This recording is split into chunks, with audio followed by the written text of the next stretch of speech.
Good. We have a good lunch. Woo! Yeah. All right. Give it up for the lunch. Okay. So today we're learning a little bit more.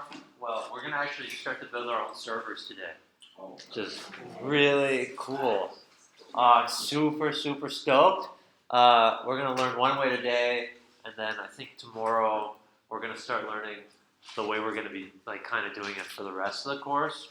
So today we're gonna be creating servers with just Node, because there's some built-in things with Node. Reminder, we had 3 types of modules, right, from yesterday. We had core modules, local module, and third-party modules. Right? These are like libraries of code things that we can reuse.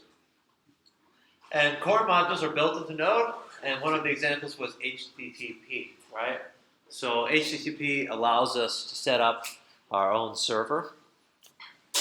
So that's what we're going to be learning today, although I'm going to kind of briefly go through the GitHub thing, although I suggest you kind of read most of this on your own. Otherwise, it's mostly just me kind of like telling it to you. It's not really showing like coding stuff. It's more background coding knowledge. And then tomorrow we'll start with Express, which is a third-party module that will set up servers a little bit nicer. Just it'll be a little bit more user-friendly. Okay? Questions on the game plan? Okay, cool. So, first thing it talks about is what is the internet? We're mostly aware of the internet. It's essentially something that's allowing all of our computers to be connected together and allow them to communicate with each other. Right? That's shows that it started in the 1960s, yada, yada, yada. Pretty cool history. I do recommend reading it, right? We spoke briefly before the break about clients and servers and what that's all about, right? The client is like your browser, would be a very popular client, or your phone, right, and stuff. And then it goes and it makes requests. So it asks for some piece of information. This is something we talked about when we were learning about APIs and we were getting our fetch and our Axios, right? That's making specifically a GET request, go get specific information. The server receives this request, does something, maybe communicates with a database or something to go get that information or update a database, right? And then the server sends back a response back to the client, and that's what we would see. So with Ghibli API, we make our fetch request, the server goes and gets the information of the films or something, and then we end up with all that JSON as the response. Right? The response comes with that header of or status of OK, 200 successful, 404 not found. I think 422 is something unprocessable entity. Right? Do we remember that? Seem familiar? Okay, cool. So that's our request. So then here we're going to talk a little bit about types of servers. Typically when we're talking about servers, we are talking about web servers. So these are the internet page that we see. There's also email servers that facilitate sending and receiving email messages, as well as an FTP server that supports the moving of files through file transfer protocols. Right? So remember, we'll see that in a second. The client is your web browser, your mobile app that goes and communicates. And so maybe you remember we also talked a little bit about IP addresses. IP addresses were those 4 numbers that are separated by periods. I forget the ranges that they're allowed to be in, but it's some numerical range. I think from 0 to, is it 999? I don't know. I don't remember.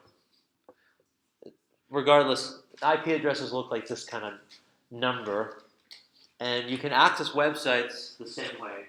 You could type in your URL 173.194.121.32, and you'll still be taken to Google. Right? But instead we have these nice names for it because that's a lot more human friendly, right? no one, well, someone might, but most of us probably can't remember that IP address. That'd be kind of difficult. So instead, we make it Google, and when we type in Google, it goes and checks the domain name servers, and that's essentially going to look up the IP address because the machines communicate that way. And after it gets that, it does something called hypertext transfer protocol, and that's how clients and servers speak to each other. That's how they actually communicate. And then component files is a website made up of many different files, which are like the different parts of the goods you buy from the shop. So these files come in two different ways. Code files, which are websites built primarily from HTML, CSS, and JavaScript, and assets, which is all the other stuff that makes up a website, such as images. So we get different types of things back, and the computer then interprets that, like we mentioned yesterday, and we actually see that web page that we're looking at. Okay, it's okay if it doesn't make perfect sense, but it is something probably worth rereading and trying to feel like a little bit comfortable with, but not worth spending too much class time on it because it's mostly just reading. So what does a server need to be able to do? So it must be able to do the following things. It should always be running on a certain IP address. It should recognize requests through the URL. It should handle some sort of logic and computation based on the URL. So, right, I want us to think about the Ghibli API, how we can do /films, which is like, that's a URL, and we get all the films. But we can also say /people, and we get all the people, right? So it changes depending on the URL, and it can send back responses to the client. It must do those four things. Questions on that? Okay. So let's, I think this next part is just starting our own server. Okay, so that's that. Let me just, hang on, let me organize my notes here.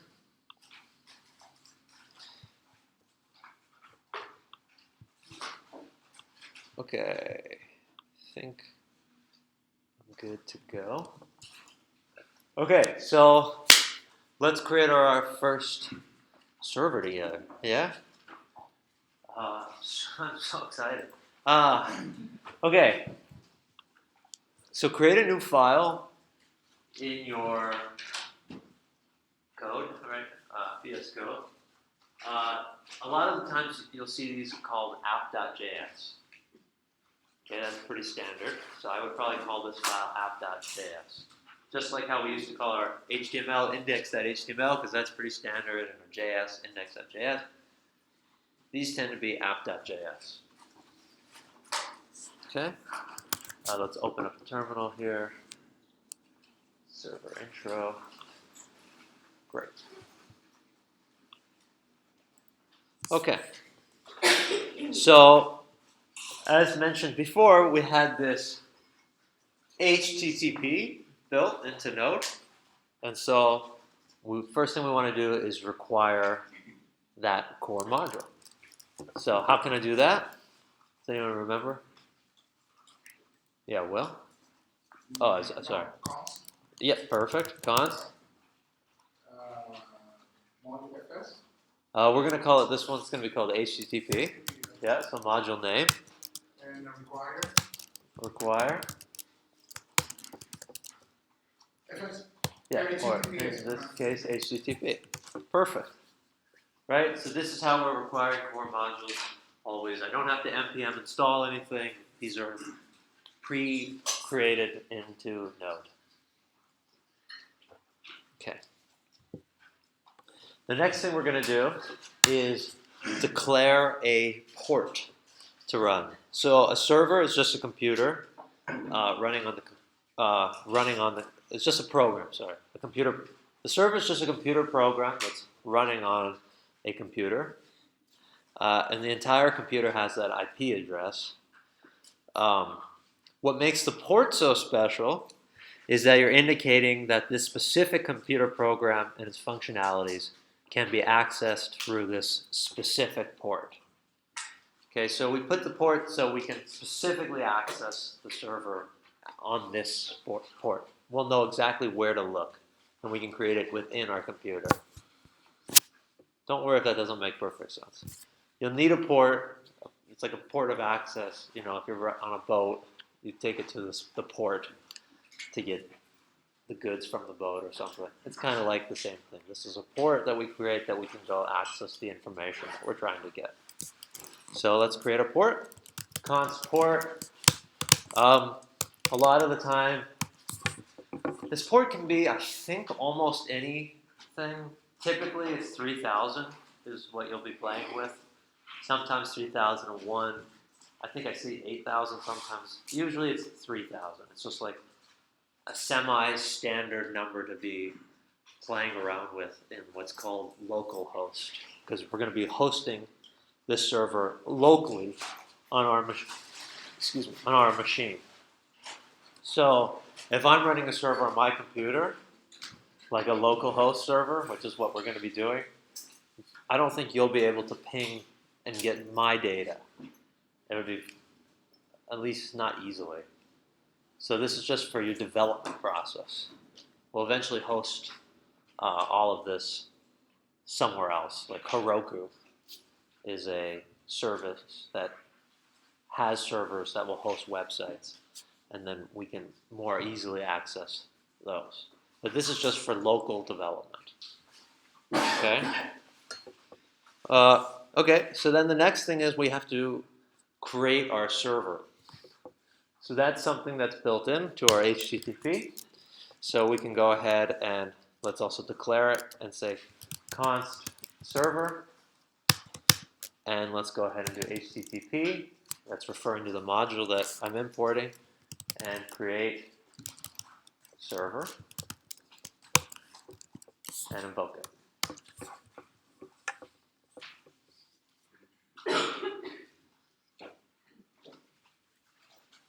So this is a server that is provided by default in Node.js. And it can take requests and send back responses. So it's pretty cool. Are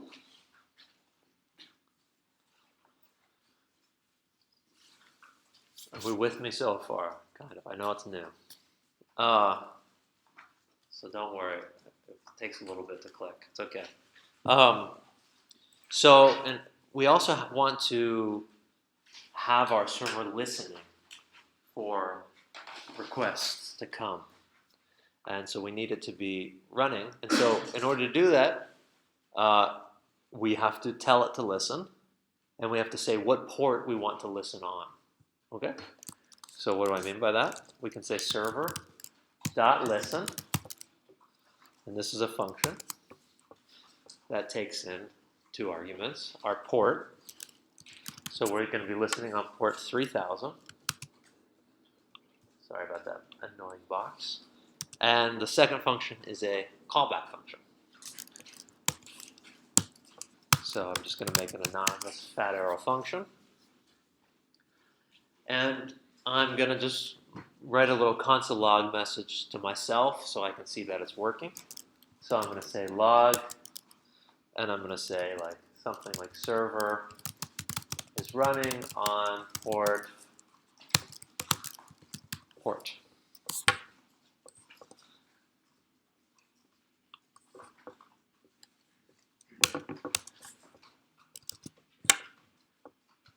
So with this, we should be able to start a server that listens for things to happen on the port 3000, which I know doesn't mean too much yet.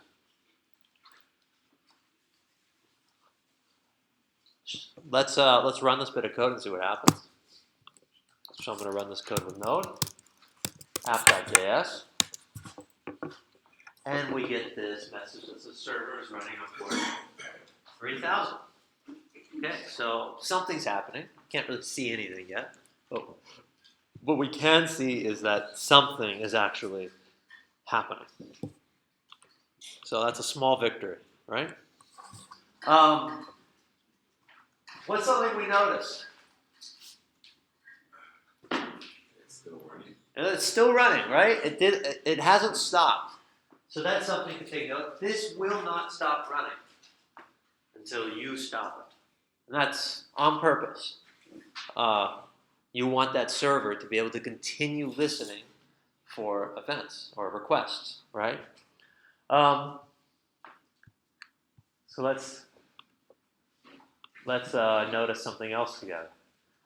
So let's say I made a spelling error here, and let's pretend server actually has 2 R's at the end, and I want to fix that because I only wrote 1 R. And I add an R, and I save it. What, do we notice anything? Nothing's changed, right? So if you change something in this file, the change does not take effect until you restart and rerun it. So I'd have to kill it, Control C, and then I'd have to rerun it. Now it's a server error. Okay, this is something that will get you. You'll be making changes. You'll create routes or something, which we'll see how to do in a minute. We're not there yet. And it won't be working. Even though I've updated the route, nothing's happening. And you'll call me over and I'll say, well, did you restart your server? And he'll say, no. And I'll go, oh, okay, let's restart your server. And then it will work perfect. Okay? This is a really annoying thing. I have to remember. It feels obvious right now, but in the future, you'll have a terminal open like this running, and then you'll have another terminal open running something else that's like the front end that's going to be accessing this back end. And so you won't directly be looking at this all the time and seeing that it's open and running. So although it might feel obvious now, it won't always be obvious. Fear not, there is a way around this. Okay? Anybody have a guess? I know it'd be kind of wild, but a third-party module can help us with this. Okay, so I'm going to introduce it now because I know we're just going to hit this bug so many times. As long as you're aware that it doesn't reset, that's good. So there is a package we can install called NodeMon. NodeMon. So I'm going to do npm install NodeMon. NodeMon. I didn't know it was NodeMon for a while. I kept reading it as NodeDemon. Somebody finally told me, they're like, no, it's NodeMon. I'm like, oh. I go with the NodeDemon. Yeah. I Right? was just like, Because the bug feels like that of a demon. Right? So we'll do NodeDemon. And we'll see a difference here soon. So what NodeMon does is it runs our code with Node, but it also listens for any change to the page that it's currently running. And if you make any pages, it kills the server and restarts the server. So let me show you what that looks like when this is done. All right, great. So now instead of writing node app.js, we'll write NoDemon app.js, and I will run it. And it says starting node app. Server is running, and I go, okay, well, let's actually spell server correct. So I go in here, I delete, I save, and it restarts due to changes. Yeah, Isaiah. I'm in the wrong version. Okay. Let's see it.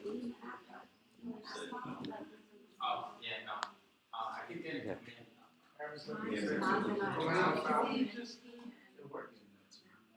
Okay, hang on. We're getting command not found for NodeMon. Yeah. You might have to install it globally. Okay, I try this. Let me see.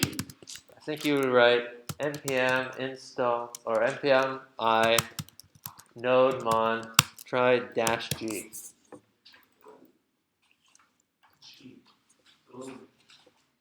Standing for global for your whole computer. Try that. That works. Okay, cool. So add the -g. That works, yeah. No, Mom, you gotta go global. Yeah, you gotta go global with the no demon. Demon, get out. Okay. Hallelujah. Stop it.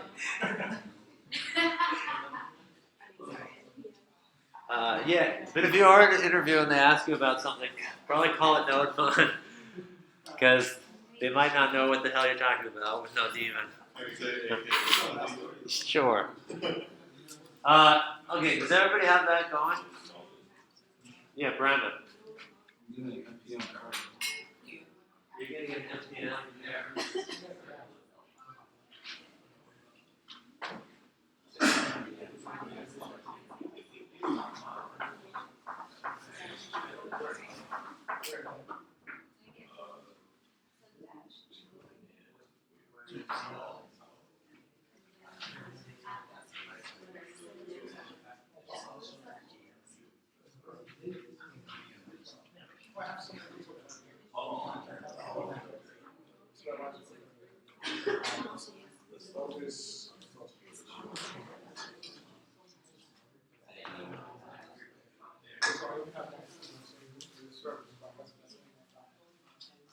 If you're having a permissions error or something, try writing sudo in front of the command.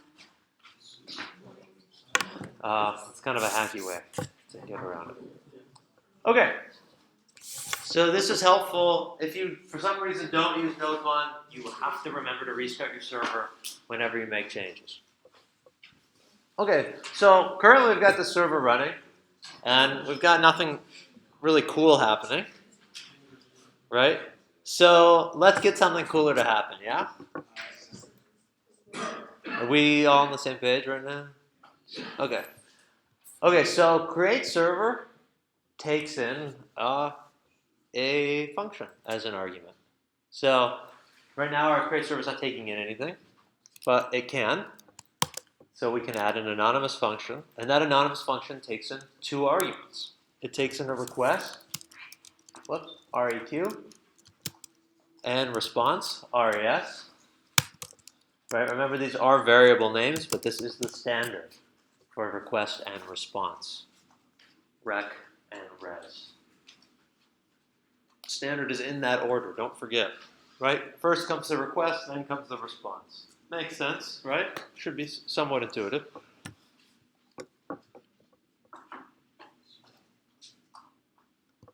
So, how do I want to show this?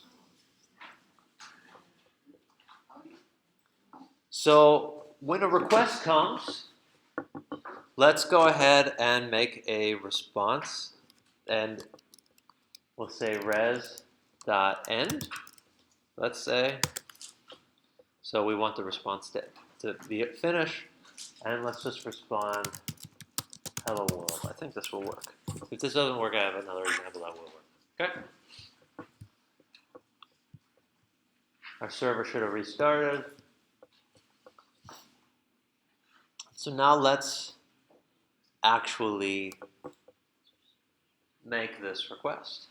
So we can do this on localhost, or we can do this on Postman.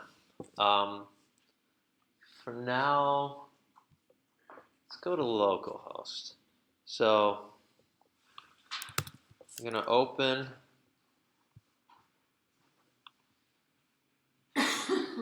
a page, and you will go to localhost.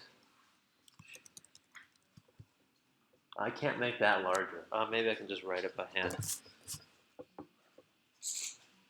Go to local host.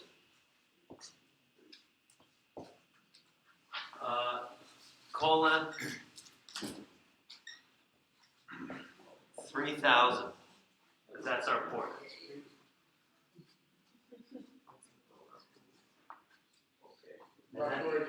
What? No, just that.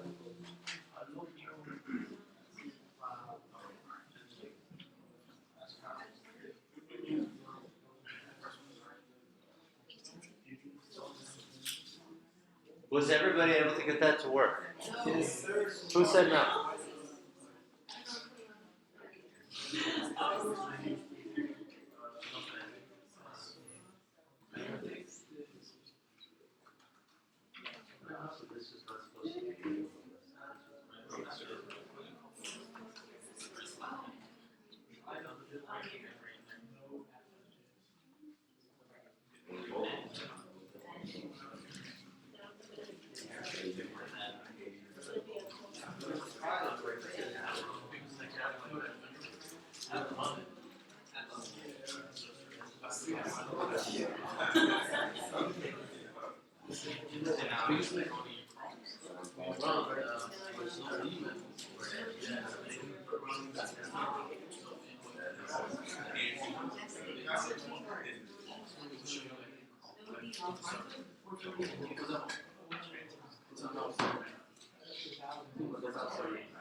Are you running it a few places?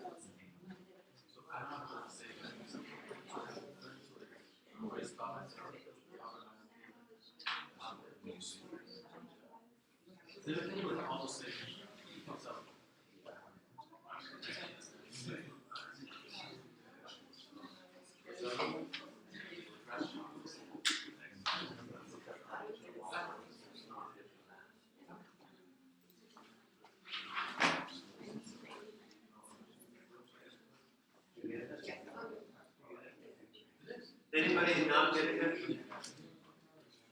Okay, awesome. All right, so I know it just says "Hello World" here, but this is really cool.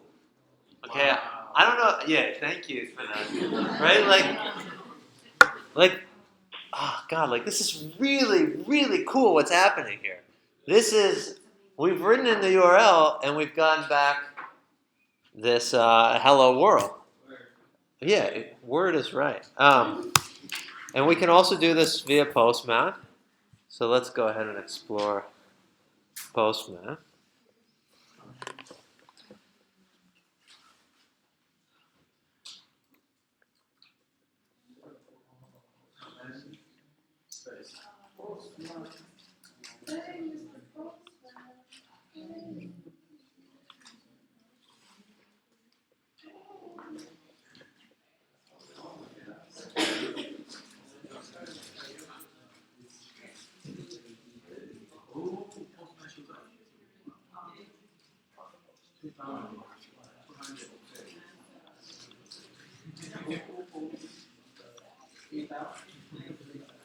Right, so instead of writing whatever I have there, I just write HTTP colon / local host colon 3000. And I send it. And we get our hello world. That's okay. Yeah, it's just right. So that's also cool. So we're actually serving up information, right? This is making a GET request to this API here, which isn't doing much yet, given, right? But it's giving back actual text. What is it? So that means if we were to make an HTML page with some JavaScript and we ask for something, it could serve information. We'll get to that though. But that's exciting. So let's add some more things to our instead of just having hello world here, let's add a status code so that our response has a status. So I'm going to add res.status code, and I'm going to give it a 200, right? Because I meant 200. Thank you. Right? Because status code 200. It means everything is A-OK, successfully completed. We can also add a header content type into the response. This tells the client what type of return content actually is. So, is it plain text? Is it JSON? Is it HTML? Does that make sense? We are seeing what actual type it is. So let's go ahead and add that. So we will go. Whoops! I'll just do it under. And I'll say res.setHeader. And this takes in something, and I can say content dash type. And I will say, let's say I want to send back some JSON. I'll say application/JSON.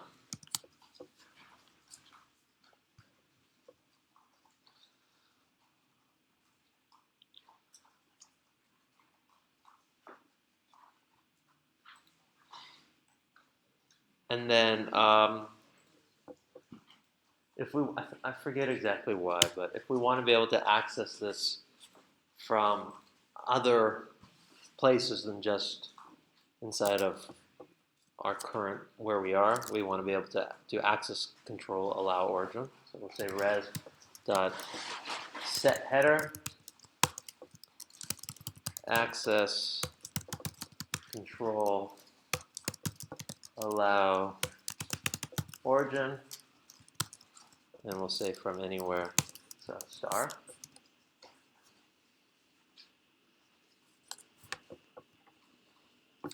We won't have to do a lot of this stuff after like tomorrow when Express will simplify some of this process for us. And then so like let's create some JSON or something, right? So let's say we had a list of people we wanted. So let's say I created this. Oops, I'm in the wrong area. I said like const, and I put people. And this was going to be an array of objects, right? So I'll say one of them, I'll give it the property name, and I'll give it my name. Maybe in here I also have someone named John. Right? Maybe I have someone in here named Jenya. I hope I get the spelling right. Cool. I only had her in my class for a year, so.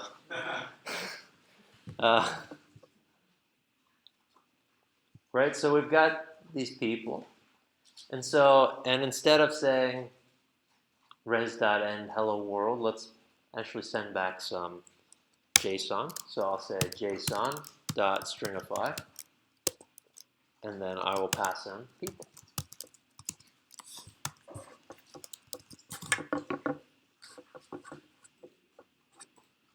I'm so excited to get into this stuff. Good. I'm so excited for like the whole thing to come. The back end, the front end. It's gonna get really cool. Okay, so now I'm probably gonna stick with just this because it's easier to me than Postman. And I refresh. Now we've got some JSON there, right? That looks familiar. Stuff we've seen. Yeah, right? This is like stuff we've gotten from APIs. What? Yeah, right? So one of the key differences right now, I'll say, is that we are creating these JSON-y objects ahead of time, right? We have this people and all that. While the next step will eventually be for us to create our own database. So we'll be grabbing the information directly from the database instead of from creating a variable. And we'll be able to add things to the database and all of that. But that's in about by the end of the week or so. Maybe next week. I think it's next week. Or more. I don't know. I haven't looked at Canvas for a little bit. I'm just going what I think. Okay. It's 2020, the year of Corey. Okay, so we've got some JSON, so that's cool. I want us to learn a little bit more about the request, right? So the request comes in, and the request has certain properties to it. To show you what that actually looks like, underneath here, I'm just going to log our request. Okay? So when I log the request here, where do we think we'll actually see stuff? In the terminal, right. So even though the server's running, it will still be in the terminal. So I haven't made any requests yet. So you can see that currently it just still says server's running port 3000, right? So now when I refresh this page, a request is being made, specifically a GET request. Right? So I refresh the page. And now if we look in the terminal, a bunch of stuff just came. Right? And now it looks like a bunch of random crap. I'll give you that. But there are some interesting things in there. We see it has a status code of 200. Right? Well, that seems somewhat familiar. We see things are writable. We just see a bunch of stuff. And honestly, you don't have to know what a bunch of the stuff is. I don't think. I don't know it. I feel like I'm doing okay. That said, if you learn some of it, that's fun too. But so let's now that we've seen that we get this request object is actually quite large. It's pretty huge. Let's go ahead and show you more what I think I would be interested in seeing, which is the request.url. So let's save that. Our server should restart. Let's go refresh. And we see a couple things. Maybe you're only seeing one. We see slash, and we see this random favicon.ico. If you see something different, that's okay. So the slash, I'll start with the favicon. I don't really want us to worry about the favicon. Do we already know what favicons are? Right, favicons are this thing. Right, so that is some kind of image that is also being requested when we make the page. Okay, so it goes and tries to grab that. So we see that as a request. For now, let's just ignore it. Okay. Now the slash has to do with we have 3,000 and then we have nothing else, right? We've absolutely nothing. Now, what if I say slash cats because we love cats, and I hit enter? Now we'll see that we have a slash cats. Right? So before we had just a slash, now we have a slash cats. Okay? And what are we printing? Yeah, but how are we seeing the word cats? Where's that coming from? Right, the request.url is giving us the whole thing, right? So what about if I do slash, instead of slash, I do slash people? What is that going to give me?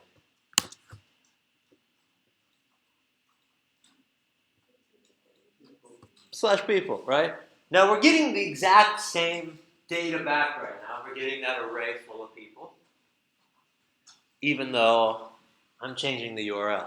But that's because right now, no matter what the request is, this here, this res.end.json string of people, this is the response. that we want it to send back, no matter what at the moment. Doesn't have to be that way, right? Because if I can see the different URLs, surely I could send up different data. Right? So maybe I only want to send up people if someone says /people. So maybe I say something like, hey, if, oh, let me shrink this now. This is less important now. So maybe now I say, hey, if request.url is equal to /people, maybe then I want to send up the people. Right? Else, maybe I just want to go back to sending hello world again. Right? Maybe. So now we're using conditional logic to decide what we actually want our response to send back. So we're saying, hey, if our if our request.url is equal to people, if this is what you're requesting, I'm going to send you the people. Otherwise, I'm just going to send you hello world. Right? Obviously, that doesn't really make sense in real life, but it's just an example of a simplified version. All right, so let's refresh the page here. We're at people, and we see people. But now, if it doesn't say people anymore, it just says hello world. We just made our first route, right? We no longer just have a server running, we also have routing. That's cool.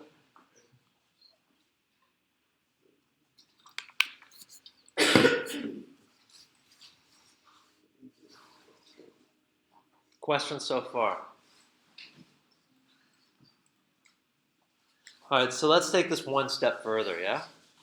Let's go absolutely bananas. Okay, so now instead of just having my app.js, I'm going to create an HTML page.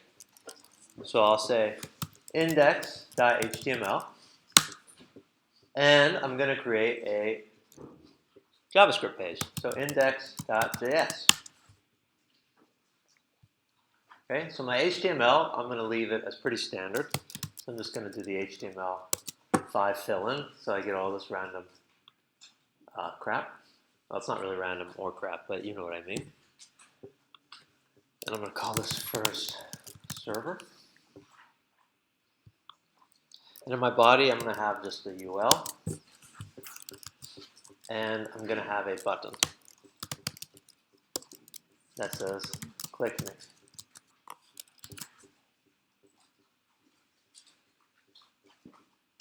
Okay. Now, I'm also going to attach my JavaScript page. So I'm going to use script source, right? And my source is /index.js.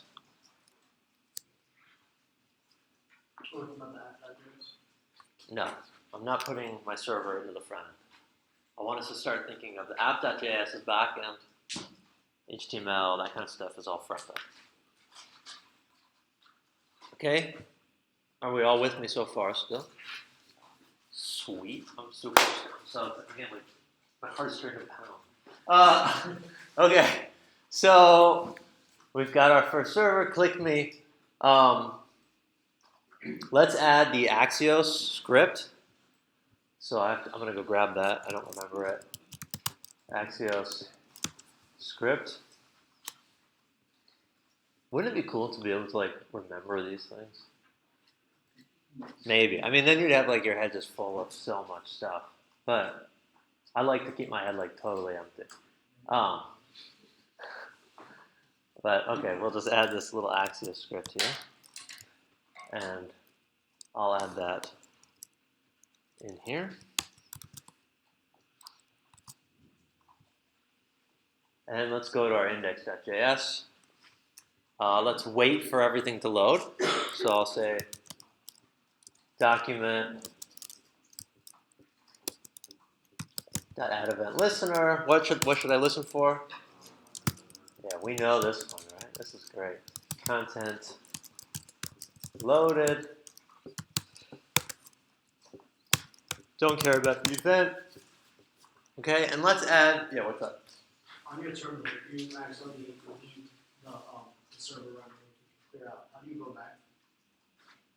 Just click on the terminal. No, like for the server to run again, like, so I created the file and this. It's not Yeah, you just have to restart it. Just rerun it. The node mon app.js. Okay, and then let's grab that button. So let's say let btn equal to document.query selector. Let's call button. And let's add an event listener to it, right? What should we listen for? Yeah, let's listen for a click. Sounds like fun. Whoa, what is this stupid square? Okay. I don't know why it keeps doing that. Sorry. Okay. I'm not worried about the event because I only have one button to click on. So when they click the button, let's go and populate the UL with the people. Yeah? So let's go ahead and make our Axios request. So let's say Axios, Axios.get, and in here, I believe we just write http://localhost. So we'll say http://localhost:3000. For now, I'll do /people, right?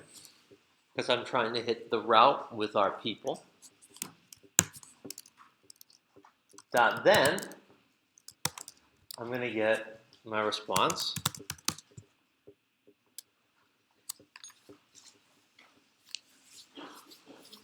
We still with me? All right, let's put a debugger in to make sure we're on the right path.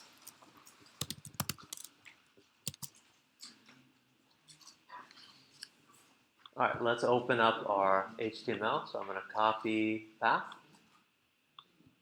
go back to a web page, paste it, enter. Okay, we've got this button. All right, now let me open up my keys. Let's make everything substantially larger. Click it. We've hit our debugger. And if we look at our response, this looks familiar. Res.data. We have an array, it looks like, with 3 items in there. And it's Corey, John, and Jenya. Oh, snap, right? It's crazy. Where did that come from, right? Like, this is a request being made to our server that's running locally on our computer to get information, right? Specifically, this is getting people. But it's probably not too far of a stretch of your imagination to see how we could have more routes, right? We've done the people route, we've done an else. You could have else ifs. You could click things that will send different requests based off of what you click, right? So let's just go ahead and fill out the rest. This is pretty similar to what we've done during like the tests and stuff. So let's go ahead and grab the UL. So I'm going to say that UL equal document.query selector UL, and then let's just iterate through that res.data.forEach, and we'll say for each person, let's go ahead and create the LI. So we'll say let LI. Sorry, I'm typing way too fast. I will slow down. I'm getting so amped up right now. Thank you. Yeah. What, for slowing down or amping up? Okay. Okay. Yeah. So it'll give you a second to catch up. I know. Yeah. Okay. So, right, we're grabbing our UL because we want to add things to it. we are doing res.data to get into our array of people. And for each of those objects is a person. I'm calling it person. Let's create our li. So we'll say let li is document.create element. And we'll say li. And then how do we get the person's name in there? What's it, Karen? What did you say? li. Yeah, right. Karen says we got to do li.innerText. And what should we assign that to?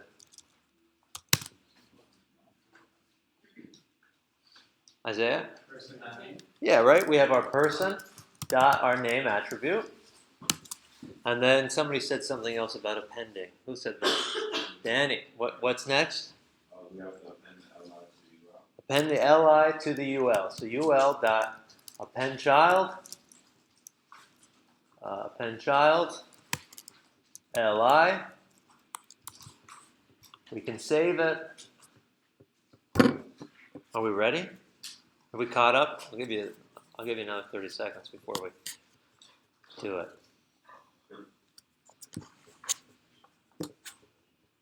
We good?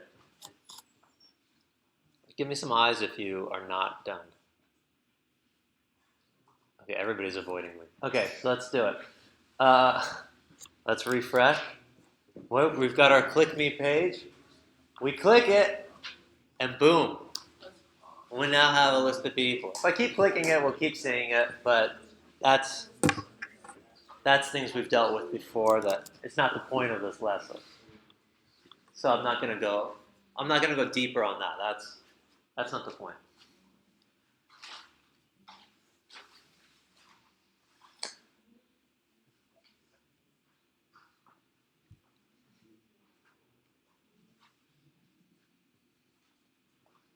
Right?